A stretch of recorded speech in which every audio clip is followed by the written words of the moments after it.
you will faithfully discharge the duties of the office of Justice of the Michigan Supreme Court according to the best of your ability, so help you God. I do. To say that Richard Bernstein is excited about the future would be an understatement. I would have to say I think it's going remarkably well. For most, his daily routine would be physically exhausting, if not impossible to stick with.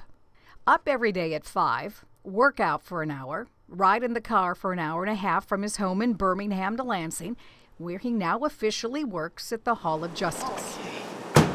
And I truly do believe that the law can be a force for good. To make that force for good happen, Richard, as he insists I call him, is always working by pushing himself mentally as well. Richard relies on a team to help him at work and at home, and this team includes assistant Tim McLean. Tim helps him navigate the physical world. On December 30th, 2014, the Court of Appeals panel granted reconsideration. And he has Tim read out loud all of the Supreme Court cases Richard needs to know and memorize. And we're talking hundreds and hundreds of pages of paper documents from the courts, not including electronics, that Richard has to memorize. Now, all of this looks like, about a year's worth? This is what he has to memorize in 1 month. Have you ever seen anybody that's able to do something like this? I really haven't. It's extraordinary to be able to work with him every single day. To be a good judge, you've got to be a great listener. And he does really memorize this stuff? He does. It's remarkable, and I was talking to a few colleagues. Just as soon as I start to think I have a pattern down for how long it's going to take him to remember something, he'll say something back to me almost verbatim. Cases, for all intents and purposes, become very much a part of you. You know, you're not just reading them once and then that's it.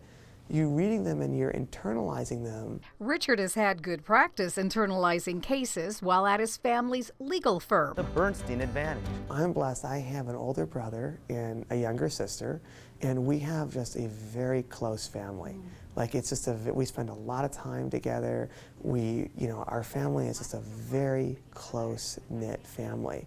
But I think it's because the family is so close and there is so much love and support. His family's support stretches from the courtroom to the race course. And over the course of 7 years, Richard has completed an Ironman triathlon. But Richard has also run 18 marathons. The last one took place after he was severely injured when a bicyclist ran him over in New York City. How long ago was that? 2 years. 2 years ago? Yeah. But we did the New York City Marathon I did this New York City Marathon a year ago, November. Amazing. On a shattered hip and crushed pelvis. It's just the pain. You had to work through such horrible pain.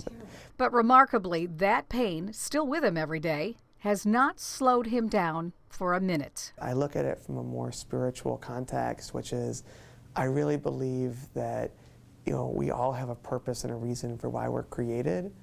And I am just a true believer that, I was sent here, with this disability, with this challenge, but that it's part of a bigger plan. And that's the energy and the spirituality that allows for you to kind of work through the challenges and difficulties, because you know that you're just simply part of something bigger than just yourself.